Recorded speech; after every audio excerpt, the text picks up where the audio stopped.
Bienvenue dans l'émission Saveurs divines. Cette bonne nouvelle du royaume sera prêchée dans le monde entier pour servir de témoignage à toutes les nations. Alors viendra la fin. Ce pain céleste vous est présenté par Immaculée Niraneza.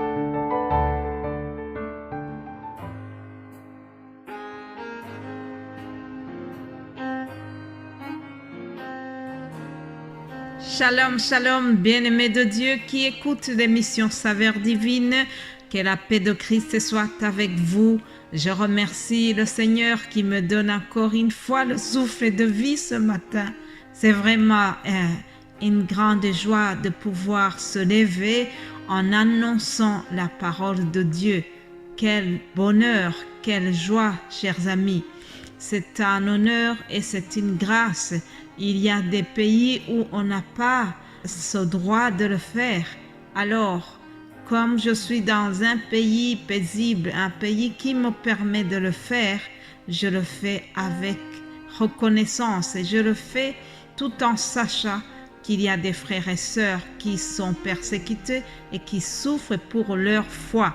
Comme cela a été au temps de Paul, aujourd'hui encore, il y a certains pays où c'est la même chose, où il est interdit d'annoncer l'évangile.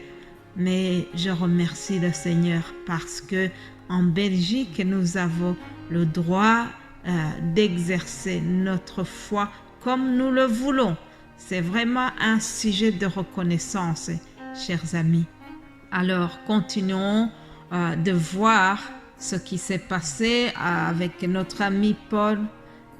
Nous sommes dans les Actes des Apôtres, chapitre 17. C'est le ministère de Paul à Bérée. Hier, je vous ai dit que Paul a rencontré des problèmes à Thessalonique et il a dit donc partir de là pour se rendre à Bérée. Je lis le chapitre 17 au verset 8. Nous voyons ceci. Par ces paroles, ils émurent la foule et les magistrats qui ne laissèrent aller Jason et les autres qu'après avoir obtenu d'eux une caution. Donc, on les a retenus, mais ils ont été libérés lorsqu'ils avaient payé une caution. Alors, suite à cela, les frères de Thessalonique, donc les frères en Christ, ont fait fuir Paul. Ils l'ont fait fuir vers une autre ville qui s'appelle Bérée. C'est ce que nous lisons au verset 10. Aussitôt, les frères firent partir de nuit Paul et Silas pour Bérée. Lorsqu'ils furent arrivés, ils entrèrent dans la synagogue des Juifs. Ces Juifs avaient des sentiments plus nobles que ceux de Thessalonique. Ils reçurent la parole avec beaucoup d'empressement et ils examinaient chaque jour les Écritures pour voir si ce qu'on leur disait était exact. Alléluia! Plusieurs d'entre eux crurent ainsi que beaucoup de femmes grecques de distinction et beaucoup d'hommes. Alléluia! Mais quand les Juifs de Thessalonique surent que Paul annonçait aussi à Bérée la parole de Dieu, ils vinrent y agiter la foule. Alors les frères firent aussitôt partir Paul du côté de la mer. Silas et Timothée restèrent à Bérée. Chers amis, vous venez de le voir vous-même. De Thessalonique à Bérée, Paul et Silas se sont poursuivis. Le seul crime qu'ils ont fait, c'est annoncer l'évangile, annoncer que Jésus-Christ est mort et ressuscité, annoncer que Jésus-Christ est le roi, que ce n'est pas César le roi du monde, mais que c'est Jésus-Christ. Et cela a suffi pour que Paul et ses amis soient poursuivis. Mais Paul ne s'est pas du tout découragé. Il a continué le combat de la foi, comme je l'ai dit hier. Lui-même, il a dit que Il a combattu le bon combat de la foi. Alléluia. Paul ne s'est pas découragé. Il avait certainement lu cette parole que nous trouvons dans Ésaïe 54. Toute arme forgée contre toi sera sans effet, et toute langue qui s'élèvera en justice contre toi, tu la condamneras. Bravo Paul, tu ne t'es pas découragé. Il a continué. Alors il a annoncé l'évangile. J'ai beaucoup aimé les chrétiens de Béret, comment ils ont reçu l'évangile avec beaucoup d'empressement, comme dit la parole.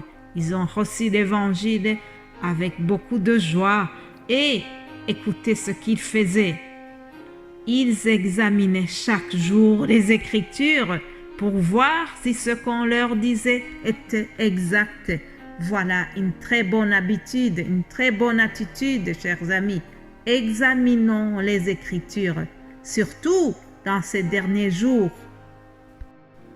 En effet, nous sommes dans ces jours mauvais que l'apôtre Paul avait annoncé lorsqu'il s'adressait à son ami, son fils spirituel qui s'appelle Timothée.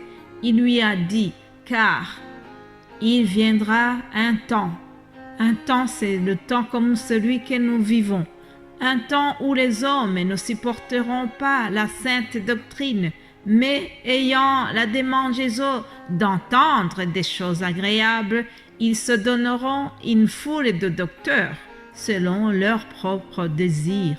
Ils détourneront l'oreille de la vérité et se tourneront vers les fables. Mais toi, Timothée, sois sobre en toutes choses, supporte les souffrances, fais l'œuvre d'évangéliste, remplis bien ton ministère. Alléluia. Voilà, c'est ça que Paul a recommandé à son ami Timothée. Mes bien-aimés en Christ, nous devons réagir comme les chrétiens de Béret. Ils examinaient les Écritures. Aujourd'hui, nous devons aussi examiner les enseignements que nous entendons dans YouTube et partout ailleurs. Nous sommes dans ce temps annoncé par l'apôtre Paul qui dit qu'il y aura une foule de docteurs. En effet, il y a plusieurs enseignants, il y a plusieurs prédicateurs. Il y en a qui prêchent des choses qui ne sont pas nécessairement des choses bibliques. Faisons attention, examinons les enseignements que nous écoutons ici et là. Et la référence, notre seule référence, c'est la Bible. Toute la vérité est contenue dans ce livre.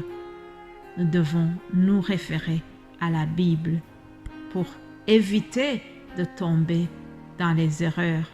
Et pour revenir à notre sujet principal, lorsque les Juifs ont remarqué que Paul annonçait la parole de Dieu à Béret, et lorsqu'ils ont appris que là-bas, il y a des chrétiens qui commencent à bien recevoir l'évangile, ils n'étaient pas contents. Ils ont continué à poursuivre Paul jusqu'à Béret. Donc, ils ont agité la foule de Béret contre Paul. Mais tout cela ne peut pas empêcher ce que Dieu a prévu. Mes bien-aimés en Christ, personne ne peut s'opposer à ce que Jésus a annoncé précédemment. Lui qui a dit cette bonne nouvelle sera prêchée dans le monde entier. C'est ce que nous sommes en train de faire. La prophétie de Jésus-Christ est en train de se réaliser. Nous devons continuer d'annoncer la bonne nouvelle sans nous laisser intimider par quoi que ce soit. Et Jésus-Christ va continuer à nous aider. Le Saint-Esprit va nous assister comme il a assisté Paul et les autres. Alors, ne soyons pas découragés. Continuons d'annoncer l'Évangile. Amen. Nous allons nous retrouver demain pour la suite de cette saveur divine. Soyez bénis au nom de Jésus-Christ. Amen.